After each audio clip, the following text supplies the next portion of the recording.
નમસ્કાર મિત્રો, મારી યુટ્યુબ ચેનલમાં ફરી એકવાર આપનું હૃદયપૂર્વક સ્વાગત છે। આજનો ટોપિક છે મિત્રો કે યુરિક એસિડનો પ્રોબ્લેમ આજે દિવસે ને દિવસે વધુને વધુ પ્રમાણમાં જોવા મળે છે। આપણે એવા 5 ખોરાક જે નિયમિત ખાઈએ છીએ જેના લીધે દિવસે ને દિવસે આ બીમારી વધુને વધુ જોવા મળે છે। હવે યુરિક એસિડનો પ્રોબ્લેમ વધે તો કયા કયા ખોરાક આપણે ના ખાવા જોઈએ? તો સૌથી પહેલાં જોઈએ તો યુરિક એસિડનો પ્રોબ્લેમ આવે તો કેવા લક્ષણો હોઈ શકે છે? તો યુરિક એસિડનો પ્રોબ્લેમ આવે એટલે શરીરમાં બળતરા થવી, હાથ પગના સાંધા જકડાઈ જવા, સવારે ઉઠીએ એટલે પગે સોજા આવવા, પિત્ત દોષ વધે છે, ગરમી વધે છે અને એ ગરમી આપણા લોહીની અંદર જ્યારે ભળે છે, એ પિત્ત જ્યારે આપણા લોહીની અંદર ભળે છે ત્યારે અનેક પ્રકારની બીમારીઓ આવવાની શરૂઆત થઈ જાય છે। સૌથી પહેલાં તો જે લોકોને યુરિક એસિડનો પ્રોબ્લેમ છે એવા લોકોએ ચા બંધ કરવી જોઈએ। સવારે ઉઠીને તમે ચા પીતા હોય કે કોફી પીતા હોય તો તમારે સંપૂર્ણપણે ચા બંધ કરવી જોઈએ, તો જ યુરિક એસિડમાં કંટ્રોલ થશે। 50% યુરિક એસિડના રોગની અંદર તમને રાહત થશે, લાભ થશે। આની અંદર સફેદ ખાંડ આપણે વાપરીએ છીએ, એને ખાંડને સફેદ બનાવવા માટે એની અંદર કેમિકલ નાખવામાં આવે છે, એટલે કે આપણે ખાંડ નથી ખાતા પણ સલ્ફર ડાયોક્સાઇડ ખાઈએ છીએ। એ શરીરની અંદર એસિડિક પદાર્થો વધારવાનું કામ કરે છે। તો સૌથી પહેલાં તો જે લોકોને યુરિક એસિડનો પ્રોબ્લેમ છે એમને ચા સંપૂર્ણપણે કાયમ માટે જીવો ત્યાં સુધી બંધ કરી દેવી પડે। નંબર 2, સફેદ મીઠું એ આજકાલ આપણે પ્રમાણ વધાર્યું છે। દાણેદાર મીઠાને સફેદ બનાવવા માટે, દાણેદાર બનાવવા માટે એની અંદર કેમિકલનો ઉપયોગ કરવામાં આવે છે, એટલે એ કેમિકલવાળું મીઠું આપણે રોજ ખાઈએ અને ઘણા લોકો તો ઉપરથી ભભરાવીને આપણે મીઠું ખાઈએ છીએ, એ યુરિક એસિડ વધારવામાં સૌથી મહત્ત્વનું પરિબળ ધરાવે છે। ઘણા લોકો ટામેટું કાપે, કાકડી કાપે કે કોઈ કચુંબર બનાવે કે કાચી કેરી કાપીએ તો આપણે ઉપરથી મીઠું ભભરાવીને ખાઈએ છીએ। ઘણા લોકો છાશની અંદર જીરું અને મીઠું નાખીને ખાય છે। તો આ કાચું મીઠું આપણે ખાઈએ છીએ, એના લીધે શરીરમાં યુરિક એસિડનો પ્રોબ્લેમ વધે છે। તો આ કાચું મીઠું ક્યારેય આપણે ખાવું જોઈએ નહીં। તમારે મીઠું ખાવું હોય તો સફેદ મીઠું બિલકુલ બંધ કરી દો, એની જગ્યાએ સિંધ મીઠું, જેના પથરા બજારમાં મળે છે તૈયાર, ટ્રેક્ટરમાં વેચાવાય છે, પથરા લાવી અને ઘરે જાતે બનાવી અને એ મીઠું તમે જો ખાશો, સિંધ મીઠું જે કુદરતી રીતે પાકે છે, એમાં કોઈ પણ પ્રકારના કેમિકલનો ઉપયોગ, રસાયણનો ઉપયોગ કરવામાં આવતો નથી, એ મીઠું તમે ખાવાનું રાખશો। નંબર 3, રિફાઇન્ડ અને ડબલ રિફાઇન્ડ તેલ ખાવાની આપણે શરૂઆત કરી છે છેલ્લા 35-40 વર્ષથી, ત્યારથી એક પછી એક બીમારીઓ વધુને વધુ જોવા મળે છે। તો આપણા બાપ દાદાઓ આજથી 40-50 વર્ષ પહેલાં તમે જુઓ તો એ લોકો રિફાઇન કે ડબલ રિફાઇન તેલ ખાતા નહોતા। લાકડાની ગાણીનું શુદ્ધ સિંગ તેલ, તલનું તેલ અને સરસવનું તેલ અને કોપરાનું તેલ, જે સિઝન પ્રમાણે લોકો તેલ ખાતા હતા। અને આજે આપણે વર્ષમાં 3 કે 4 ડબ્બા તેલ લાવી અને સિંગ તેલ ખાય છે, કેટલાક લોકો કપાસિયા તેલ ખાય છે, કેટલાક લોકો સૂરજમુખીનું તેલ ખાય છે। તો આ બધા જ રિફાઇન અને ડબલ રિફાઇન તેલ ખાઈએ છીએ, એનાથી યુરિક એસિડનો પ્રોબ્લેમ થાય છે ને થાય છે। કારણ કે આ તેલને રિફાઇન કરવા માટે એની અંદર કેમિકલ નાખવામાં આવે છે, એ તેલને બોઇલ કરવામાં આવે છે, ઉકાળવામાં આવે છે અને પછી જ એ તેલ બજારની અંદર વેચાવા આવે છે। તો રિફાઇન અને ડબલ રિફાઇન તેલ ક્યારેય ખાવું જોઈએ નહીં, એની જગ્યાએ આપણે લાકડાની ગાણીનું શુદ્ધ તલનું તેલ, મગફળીનું તેલ કે ટોપરાનું તેલ, આ 3માંથી ગમે તે એક તેલ તમે તમારી અનુકૂળતા પ્રમાણે ખાઈ શકો છો। અને નંબર 4, દૂધ અને દૂધની તમામ બનાવટો યુરિક એસિડનું પ્રોબ્લેમ કરવામાં સૌથી મહત્ત્વનો ભાગ ભજવે છે। અત્યારે હાલ જે કંઈ દૂધ આપણે ખાઈએ છીએ, દૂધ પેકિંગવાળું દૂધ આવે છે, કોથળીમાં દૂધ આવે છે, એ પાવડરથી બનાવેલું આવે છે, એની અંદર પ્રિઝર્વેટિવ નાખવામાં આવે છે, લોંગો ટાઈમ ચાલે એટલા માટે।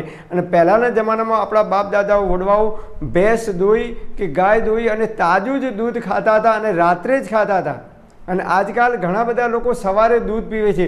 આયુર્વેદ મુજબ સવારે ક્યારેય દૂધ પીવાય નહીં। દૂધ પીવું હોય તો એ સાંજે સૂર્યાસ્ત પહેલાં ખીચડી સાથે તમે દૂધ લઈ શકો છો, અને એ દેશી ગાયનું શુદ્ધ દૂધ હોય તો એ અતિ ઉત્તમ બોડી માટે છે।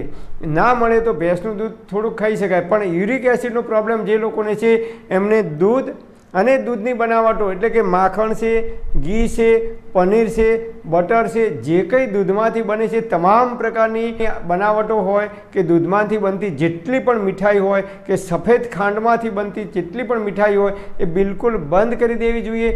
જે લોકોને યુરિક એસિડનો પ્રોબ્લેમ થયો છે એવા લોકોએ તો સંપૂર્ણ બંધ કરવી જોઈએ।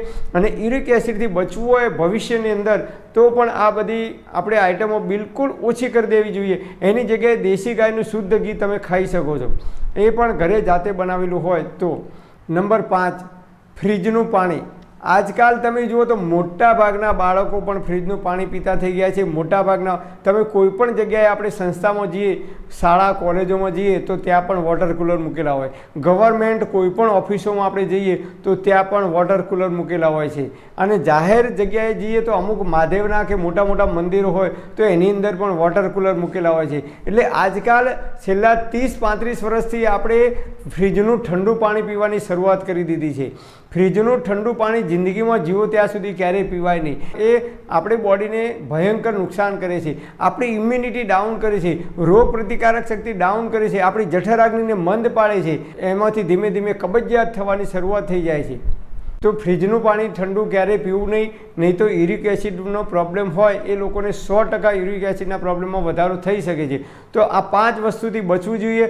હવે યુરિક એસિડનો પ્રોબ્લેમ થયો હોય તો નિર્દોષ એવી ઔષધિ છે, આયુર્વેદમાં આપણા ઋષિઓએ બતાવેલી છે. નંબર 1 ઉપર આવે છે ધાણા. જી હા મિત્રો, આપણે છાશમાં ધાણા જીરું નાખીને ખાઈએ છીએ ને, તો એ ધાણા આવે છે અને 1 ગ્લાસ પાણી લેવાનું, એની અંદર 1 ચમચી ધાણા અધકચરા ખાંડી અને એની અંદર નાખી દેવાના. પછી 1 ગ્લાસ પાણીને ઉકાળવાનું. 50% પાણી બળી જાય ત્યાં સુધી ઉકાળવાનું. પછી એ પાણીને ઢાંકીને મૂકી દેવાનું અને એ પાણી સવારે ઉઠીને તરત બ્રશ કર્યા પહેલાં નયણા કોઠે એ પાણી તમારે પી જવાનું. તો યુરિક એસિડની અંદર અદ્ભુત તમને રાહત થશે. બીજો ઉપાય છે નિર્દોષ, બજારમાંથી ગોખરું લાવવાના. પણ ગોખરું સડી ગયેલા ના હોય એ ખાસ ધ્યાન રાખવાનું. ગોખરુંનો પાવડર ના લાવતા. સડી ગયેલા ખરાબ થઈ ગયેલા ગોખરું છે એનો પાવડર બનાવીને વેપારીઓ વેચતા હોય છે. એટલે ગોખરું આખા લાવવાના, સડી ગયેલા, એની અંદર જીવાત ના હોય એનું ધ્યાન રાખજો. અને એ ગોખરું 1 ચમચી ગોખરું 1 ગ્લાસ પાણીની અંદર ઉકાળવાના. 50% પાણી વધે પછી રાત્રે સૂતી વખતે ગોખરુંનું પાણી પીવાનું છે આપણે. અને સવારે ઉઠી અને ધાણાનું પાણી પીવાનું છે. નંબર 3, સવારે ઉઠો ત્યારે 1.5 થી 2 લીટર જેટલું પાણી લેવાનું. એની અંદર 1 ચમચી ધાણા અધકચરા વાટી અને નાખી દેવાના અને એમાં થોડી સૂંઠ પાવડર નાખવાનો અને એ પાણીને ઉકાળવાનું. લગભગ 200-250 ગ્રામ જેટલું પાણી બળી જાય ત્યાં સુધી એને ઉકાળવાનું. પછી એ પાણી ઠંડુ થાય એટલે એને એક સ્ટીલની બોટલમાં ભરી દેવાનું અને આખો દિવસ જ્યારે પણ તરસ લાગે ત્યારે માત્ર ને માત્ર ધાણાવાળું પાણી જ પીવાનું તમારે. અને આ પાણી 2 દિવસ સુધી પીવાનું નથી, વધુમાં વધુ તમે 24 કલાક સુધી આ પાણીનો ઉપયોગ કરી શકો છો. બીજા દિવસે નવું પાણી બનાવવાનું.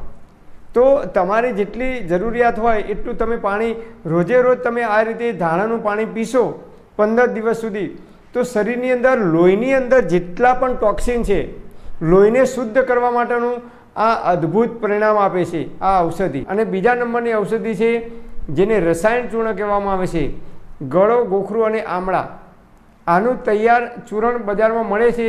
એ તમારે ના લાવવું હોય તો ઘરે 1:1:1 એટલે કે સપ્રમાણમાં બનાવવાનું. 100 ગ્રામ 100 ગ્રામ 100 ગ્રામ આ ત્રણેયનો સરખા પ્રમાણમાં એનો પાવડર બનાવી મિક્સ કરી અને એ પાવડર તમારે દરરોજ રાતે સૂતી વખતે 1 ગ્લાસ પાણીની અંદર 1 ચમચી પાવડર નાખી અને પાણીને ઉકાળવાનું. 50% પાણી બળી જાય પછી એ પાણી તમે પી શકો છો. ખોરાક કયો ખાવો અને કયો ના ખાવો એ જોઈએ. તો જે લોકોને યુરિક એસિડનો પ્રોબ્લેમ છે એવા લોકોએ દૂધની તમામ આઇટમો બંધ કરવાની. એટલે કે દૂધ અને સફેદ ખાંડમાંથી બનતી તમામ પ્રકારની મીઠાઈ બંધ કરવાની. નંબર 2, દાણાવાળા શાકભાજી તમારે બિલકુલ બંધ કરવાના છે. દાણાવાળા શાકભાજી એટલે કે ભીંડો છે, ગવાર છે, ચોળી છે, પાપડી છે, વાલોડ છે, વટાણા છે, જેની અંદરથી દાણા નીકળે છે એવા શાકભાજી તમારે બિલકુલ એવોઇડ કરવાના છે યુરિક એસિડનો પ્રોબ્લેમ હોય એવા લોકોએ. અને એની જગ્યાએ તમારે દૂધી, તુરિયા, ગલકા આનું શાક ખાવાનું. અને નંબર સૌથી શ્રેષ્ઠમાં શ્રેષ્ઠ શાક છે પમ્પકિન, જેને કોળું કહેવામાં આવે છે, જેનું ગુજરાતીઓ માત્ર આપણે યજ્ઞ કરીએ, હવન કરીએ તો એની અંદર કાપવા માટે ઉપયોગ કરીએ છીએ. પણ એ કોળું છે એ 120 દિવસ સુધી તમે મૂકી રાખો તો ક્યારેય ખરાબ થતું નથી. એને ફ્રીજમાં મૂકવાની પણ જરૂર પડતી નથી. અને આયુર્વેદમાં સૌથી બેસ્ટ ઔષધિ માનવામાં આવે છે. પિત્ત પ્રકૃતિ હોય, શરીરમાં ગરમી વધી હોય, શરીરમાં યુરિક એસિડનો પ્રોબ્લેમ વધ્યો હોય તો એ એસિડિક તત્વોને શાંત કરવા માટે તો આલ્કલાઇન આપણે ખોરાક ખાવો જોઈએ. તો આ આલ્કલાઇનમાં સૌથી બેસ્ટ છે એ પમ્પકિન, કોળું છે.